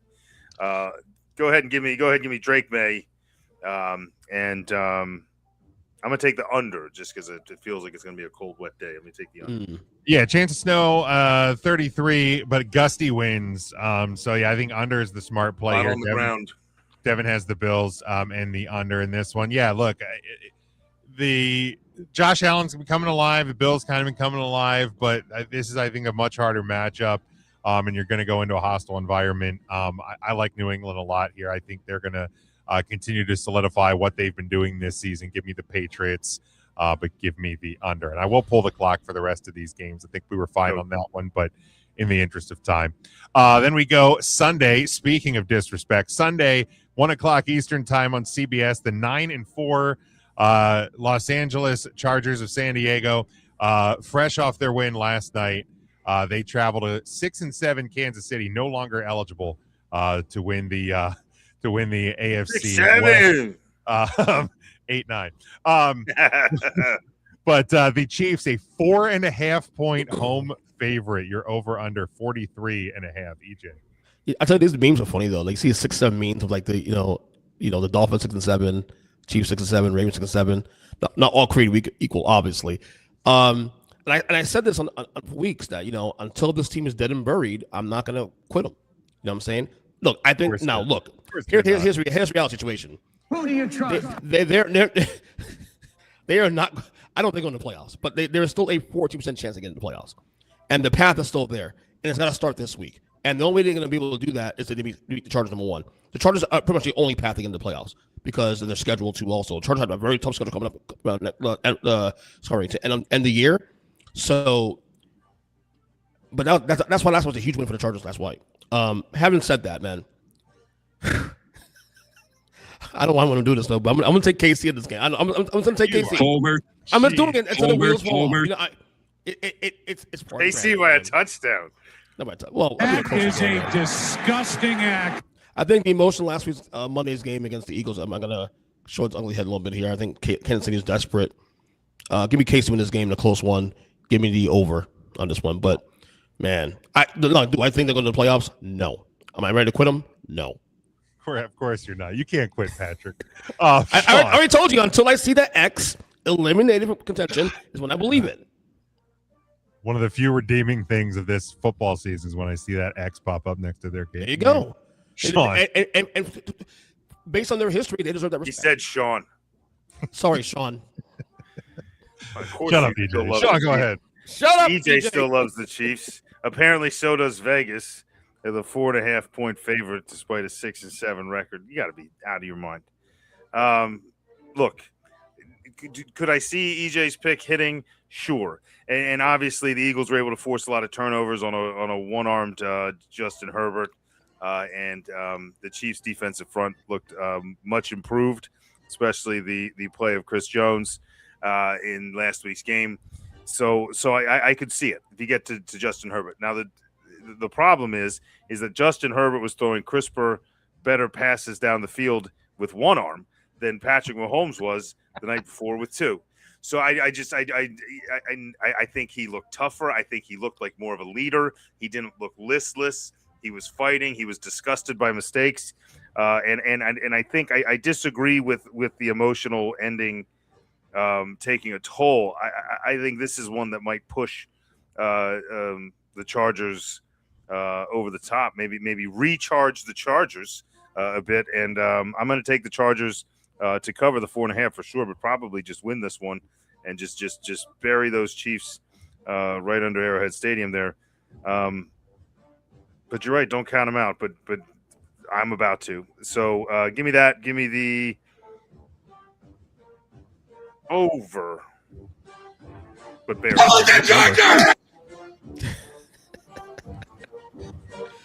Anytime There's only one that can have it better than us. That's right. I'm gonna go with my guy Harbaugh here. Bury those Chiefs. Yeah, I think a Jim Harbaugh coach team with momentum, and they're starting to get healthy, and that's the thing. They still have injuries. Don't get me wrong, but they're getting healthier at the tight end position. They're getting healthier at the running back position. Justin Herbert seems unaffected by a left hand surgery. If anything, it galvanized him and that team a bit. Obviously, you still have a great kicking game. You'll have the better of the two kickers on Sunday. Yeah, give me the Chargers. That 4.5. That's absolutely disrespectful. And I will take I'm actually going to take a slight under. I don't think the Chiefs score a lot of points here because I think that Chargers defense is going to continue to stay hungry like they were last night. Who's got it better than us? Nobody! All right. Then we move. Devin has the Chargers in the over. Then we move to Sunday, 4:25 Eastern Time, CBS. It is the 9-3-1 Green Bay Packers. Possibly disrespectful. 2.5-point road favorite at 11-2. Denver, you're over/under in this one. Also 43.5. A sneaky possible Super Bowl preview, maybe? Question mark. Just saying. I don't know that you go that far yet. It's potential. There's potential there. Probably especially with the way Green Bay's playing. Like that could happen, but in this wide open season we've seen so far, in this parity-driven league we've seen in 2025, you can't. It's not off the table, certainly. Right now, both of these teams are right now currently the 2 seeds. And actually, no, the 1 seed is Denver right now in the AFC, right? They are, yeah. By a tiebreaker, right? Versus But, 2 seed, yeah. right. So, like I said, it's another measuring stick game for these teams. Bigger game for me for Denver, I think, because, again, it's a perception that even though 11-2 hasn't been sexy, defense is great, but Bo Nix has been kind of mid at best. So another win, another game where they can prove themselves that, hey, listen, we beat Philadelphia this year. We beat some really good teams this year. We beat the Packers now. I mean, assuming they win the game, of course. Having said all that, this is a tough one. I'm going to take the Packers in this one. Although I will say do not bet this game at all because it's a tough one. And it's also in Denver, so home field advantage there. But I will also take the over. I think that number is low enough. Despite the defenses here, it's low enough. And I think for Green Bay to win this game, they got to put some points on the board because that's the one thing the one thing Denver does well more than anything else, probably no better than any team in the league outside Seattle and Houston. That defense is amazing. So give me Green Bay to win this game. Give me the over. All right, very good. Sean. Yeah, tale of 2 teams that have at times tried to win me over this year and actually play some good football for a few games in a row. Denver's been doing a lot longer here, and this is now 3 for 3 with lines that I think are completely disrespectful. I know the Broncos aren't winning by much, but they're winning with defense. They're winning with poise. They're winning with a lack of mistakes, and I feel like it's something that this is going to be like a playoff environment. It's going to feel like one, and I think Denver for the last 10 games has been playing football the way playoff games are won. And I think to have a defense as stout as the Denver Broncos has been all year, to give them an underdog capacity at home, give me the Denver Broncos. I would argue that if you're going to pick a side, like that would be the smart one just because you get some points with it. The Denver Broncos. Fair point. So give me those. No, Green Bay's defense has been playing better too. And the Micah Parsons obviously playing at a very high level. The wild card here for me is I think you know what you're going to get out of Bo Nix. I feel like Bo Nix is going to be a little bit off at times in the game, but for the most part is going to keep things safe. They're going to run the ball, obviously. You got a fairly fresh set of legs in RJ Harvey, who just took over the leading role. So give me them. And Jordan Love, I feel, is due for a letdown game, as is Christian Watson, and this defense is the one to give it to him. So they're not going to score points. Give me Denver and the under. Yeah, I think both of you make really good points here, and in that if Denver is going to win this game, I think they need to limit the points. If Green Bay is going to win this game, they're going to open it up, and then that's going to be the critical battle. Let's see, Devin did have the Broncos in the under, and to me, I think that's kind of the play here. Is Green Bay's looked flashy. They've put up a lot of points. Chicago limited them a little bit last week. I was still pretty impressed, like even in a losing effort with Chicago, and kind of going shot for shot with the Packers. I don't know that Denver can win that sort of game, but Chicago laid the groundwork a little bit for how to slow down this Packers offense. And look, Green Bay is not going to be impacted by the cold, but it's the thinner air that I think could be the kind of deciding factors we see in many games, especially in the later season. So I like Denver here at the very least to cover. And I know 2.5 is a slim margin. I do like that on their side if you do want to touch this game. And because I'm taking the Broncos to cover and win the game, I will take the under as well. And then last one, a big one in the NFC, especially for the visiting team.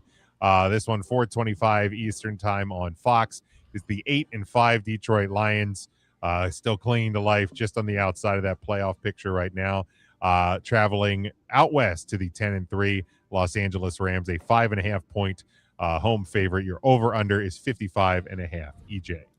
Yeah, this is going to be a great game. Lots of fireworks too. That number is right where it should be, 55 points as the over/under. Again, Detroit needs this game. They are still technically in the race for division. But I feel like their best, I guess it is division really to best track is probably win the division, but the wild card is still in play as well too. Also, but again, another measuring stick game for the Lions. You know, if they want to get back in this thing, they got to win this game. And I don't have the schedule in front of me right now, but I mean, look, you can get a big must win in this one, right? You know, and these two teams, not for nothing, have had some really good battles last couple of years. I think last year, 2 years ago, rather, I had a playoff game, in the wild card round. That was a classic. So this would be a great game. Ultimately, it comes down to who do you trust, and for me, it's Matthew Stafford and company, and they've this year been the more consistent team. And their defense is playing very well. They're probably the best team in the league. So, or at least right now, anyway. So, I'm going to take the Rams win this game and cover by a touchdown. But the best bet here is taking the over. 55 points not enough, man. I see fireworks like crazy. So, give me the over. All right, very good, Sean.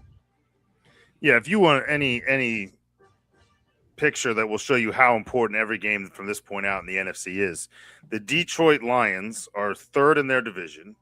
They are on the outside looking in, and they are 2 games behind the Los Angeles Rams, who are the best team in the NFC. Yeah. So you have 10-3, you have 8-5. That is not a huge margin for error, which shows you that even the Los Angeles Rams and all the who do you trust? You trust the Rams. They slip 2 or 3 games, it could turn real quick. So who do you trust? But having said that, EJ, I'm very much with you here. And the one thing you need to touch on, and we've touched on it for a couple of weeks here, is the banged up, the injuries piling up on the Detroit defense again. And unfortunately, going into a game against Matt Stafford, in my opinion, right now, the runaway for NFL MVP, most of those injuries in the secondary, they don't have either of their 2 starting corners or either of their 2 starting safeties available. 3 of them are on IR, so they're out for at least 2 more weeks. So it's not a great situation. And I know Dan Campbell's a hard-hitting guy. Yeah, this is turning into a Dan Campbell problem. It seems to be running into a situation where asking guys to hit as hard as they do and play as physical as they do seems like the guys don't hold up over an 18-week season. So because of that, as much as I would love this to just keep getting muddled, I don't think this is the game that gets it done. I think, like EJ said, I think Stafford takes this one easily. I think they do it a lot through the air. Detroit will put up points because they have to, and because their offense is the only fight they really have left. Look for Stafford to have a turnover, 2 more too. I wouldn't be surprised to see someone from the defensive front get a touchdown here for Detroit. But give me the over and the line and the Rams. I don't think it's going to be as much of a fight from the Lions as people think. All right, I did have to hit the buzzer though. Oh, we did hit EJ interrupted. Well, I didn't say a word, brother. I didn't say a word, brother. Yeah, look, Detroit, they got a win they desperately needed against Dallas last week, but I think that's as much about what the Dallas Cowboys are and aren't than the Lions actually kind of getting the ship righted here. Because I think if that game goes 5 more minutes, the Cowboys probably end up winning. The way it was going. I agree. The Rams are just better, and when you look at 2 teams that in a tight window, it's not even about trust. It's just who's better. The Rams are better, and they're at home. If this is in Detroit, I know it's not outside, but you can go into a hostile environment, come east a little bit. The Rams have everything going for them in this one, including those injuries on the Lions side of the ball, on both sides of the ball. So yeah, give me the Rams. I think they do cover that 5.5, and I think this definitely does hit the over as well. Devin has Lions in the over. Is it safe to say, and I'm not saying his job security is in jeopardy, he's in trouble, far from it, but is it safe to say that Dan Campbell, the honeymoon on Dan Campbell is a little bit over now? Yeah, I think in a way, I do think you're kind of right, and I have a couple of friends who are Lions fans that it feels weird for the Lions to be in any position to like gripe about anything because of how bad they've been. Exactly. But I think it's fair to criticize in spots where it's just like, dude, sometimes just kick the fucking field goal. Sometimes just just make the smart play. You don't always have to be, I'm going to go, bite that sheet metal. I don't think you need that attitude all the time. Sometimes it is smarter to just do the logical thing and take the points or or punt the ball away, and stuff like that. So It's certainly not in jeopardy, but I think criticism is absolutely fair at this point. And again, this is the third or fourth year in a row we've seen injuries pile up. Maybe it's start to think about that as well for the Lions because the toll the toll does get taken on that team. So all right, let's go in here to the power rankings. We'll probably try to not spend as much time as we do some weeks on them. But top 10, bottom 5. EJ, starting your bottom 5, please. Bottom 5 is almost similar as last week's: 28 Falcons, 29 Saints, 30 Titans, 31 Raiders, 32 Giants. All right. Mike has from 28 to 32 Jets, Saints, Titans, Browns, and Raiders. Sean. All right. Browns, Jets, Titans, Raiders, Giants. Titans jump 2 spots on my list. 2 spots. I have Giants, Jets, Titans, Raiders, Browns. Browns get penalized for losing to the Titans. That's pretty bad. Again, I'm just going to buzz right past these. It's pretty much about the same 7 teams near the bottom all year. EJ, your top 10, please. Top 10, here we go. 10-1. Number 10, the Eagles. Number 9, the Bears. 8, 49ers. 7, Chargers. 6, Bills. 5, the Packers. 4, Broncos. 3, Seahawks. 2, Patriots. Number 1, the Rams. All right. From 10 to 1, Mike has Texans, Lions, Chargers, 49ers, Bears, Packers, Seahawks, Rams, Patriots, and Broncos at 1. Sean. Starting at 10, I got the Chargers crept in there for the first time all season. My Eagles are out of my top 10. Wow. I wanted them at 10 until I got there, and I needed the Chargers just beat them.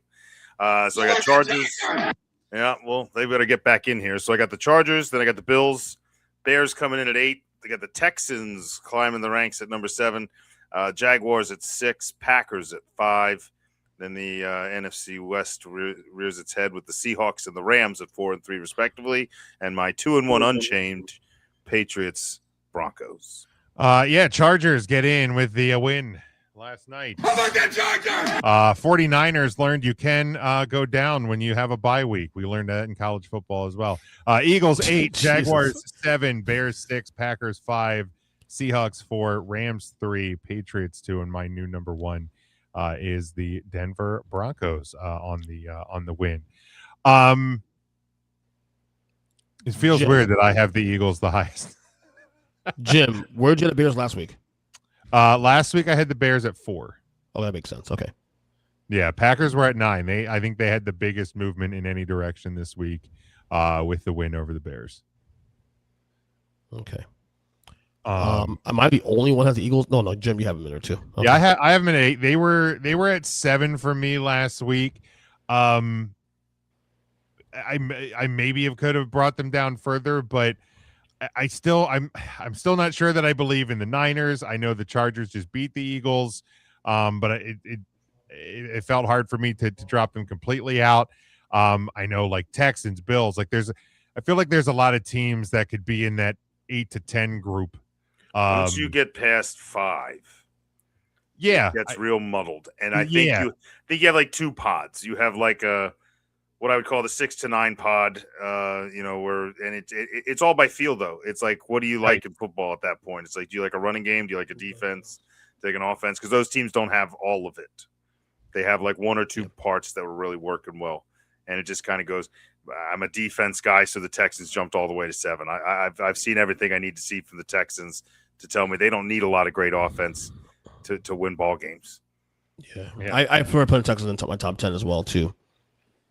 Yeah, they're close.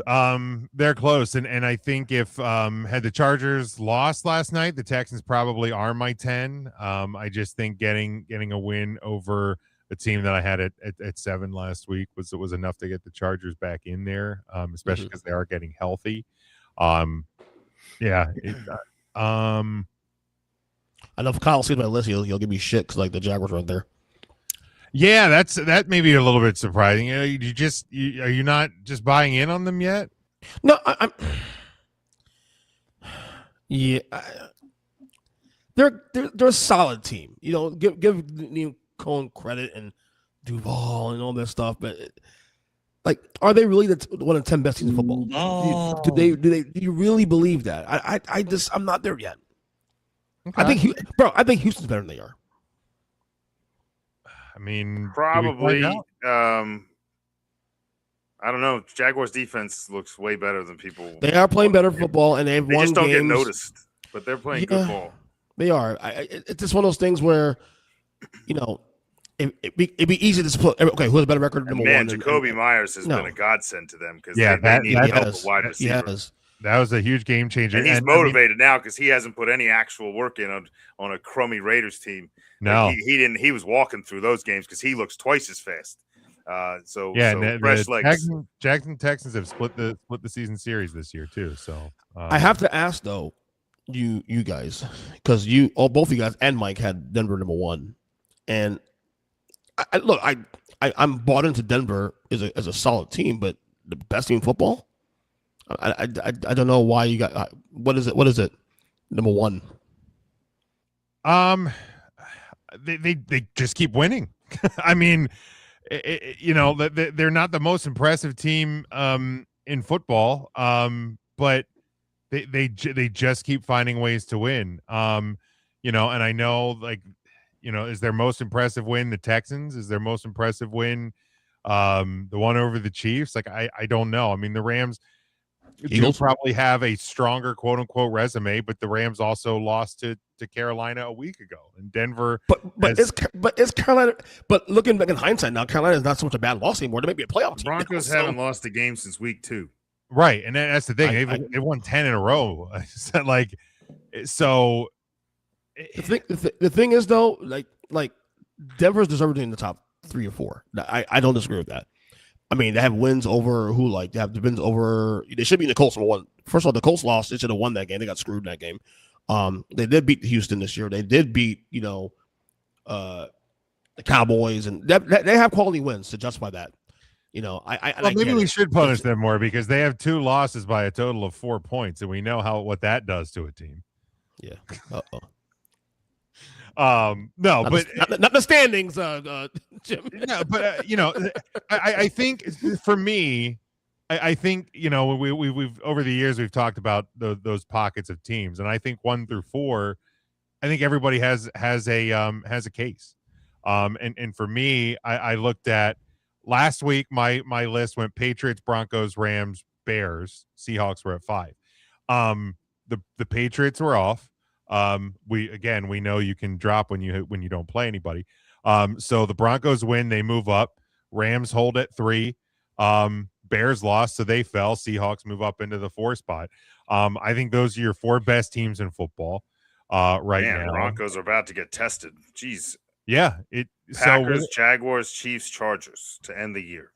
Yeah, and the Chargers are a team that has beat them. So there's a window for the Rams to move up. There's a window for the Broncos to move down. To be honest, I wanted to put the Rams 2 after their performances the last 2 weeks, but I had the Patriots at 2 last week and they didn't play.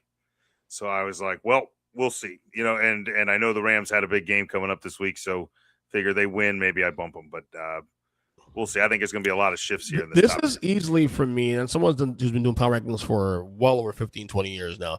This is by far the probably most challenging year of top 10s I think I've done because of the parity. Like we always know, like every year, grenade goes off. That's what I'm saying. But not only that, but in the past you have your clear cut 1, 2, 3 teams in the league. The Patriots and the Chiefs and all these teams that dominate, the Packers, whatever. And with the games on the schedule, there's a very real opportunity. I mean, I know it's probably not going to happen, right? But you could have 3 of this top 4 just lose, immediately, and then be like, well, shit, right? Now what? So you just never know, man. You just never know. This year's nuts.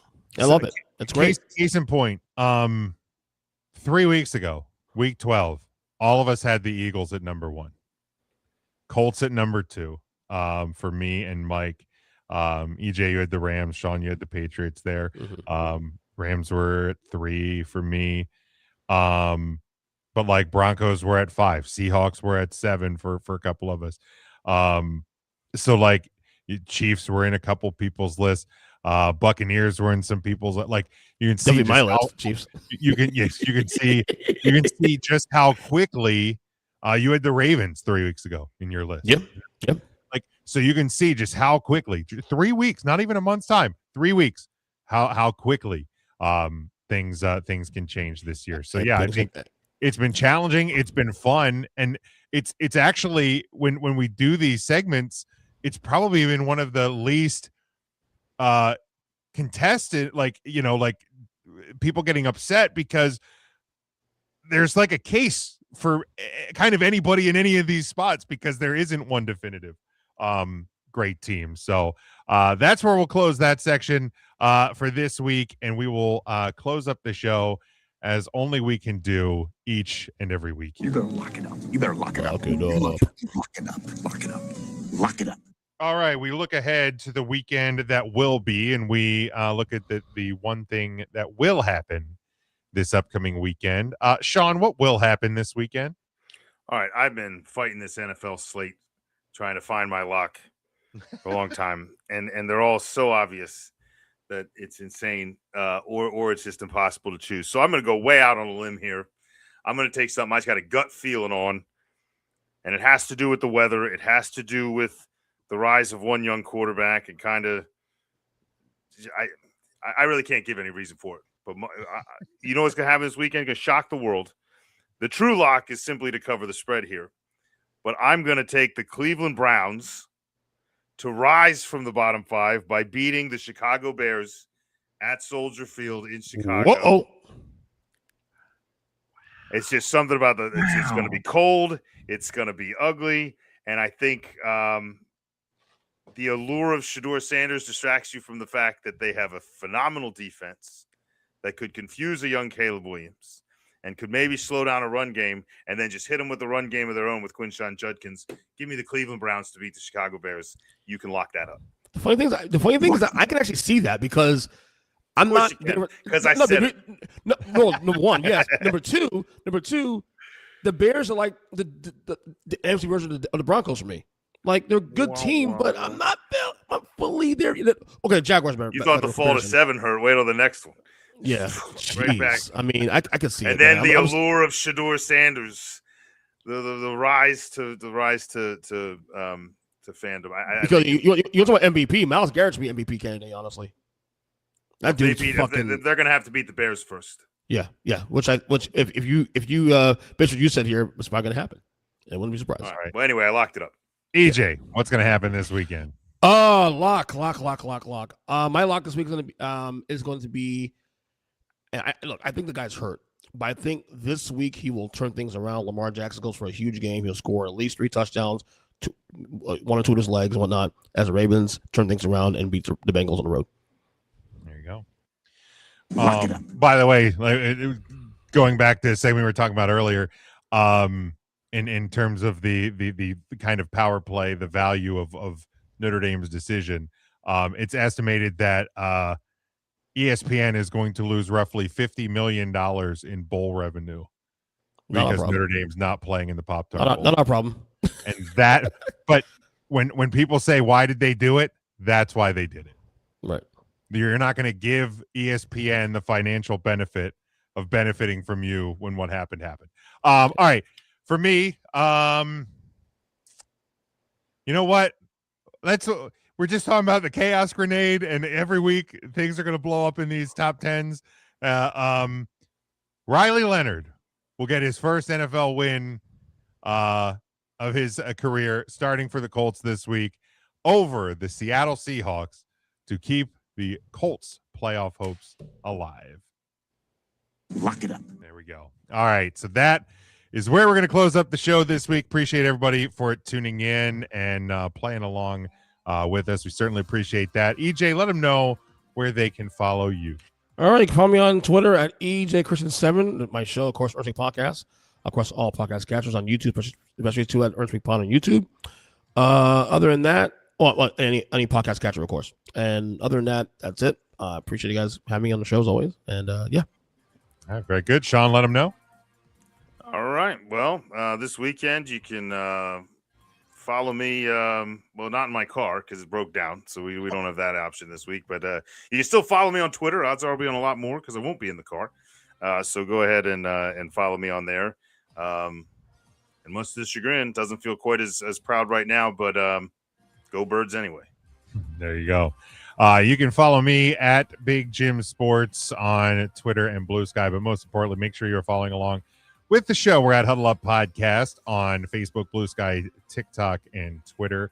You can also get us on Instagram. You can get us on other platforms, Twitch as well, our broadcasting platforms. Most importantly, click the subscribe on YouTube, subscribe on all podcast platforms. Tell you what, scan that QR code top right corner of the screen right now. That will get you to all of our locations there in our link tree. I would certainly appreciate that. Grab our merchandise over on the TeePublic store. We do have the Stranger Things design. That's a new one up there this week, is getting you ready for the second half of that finale season.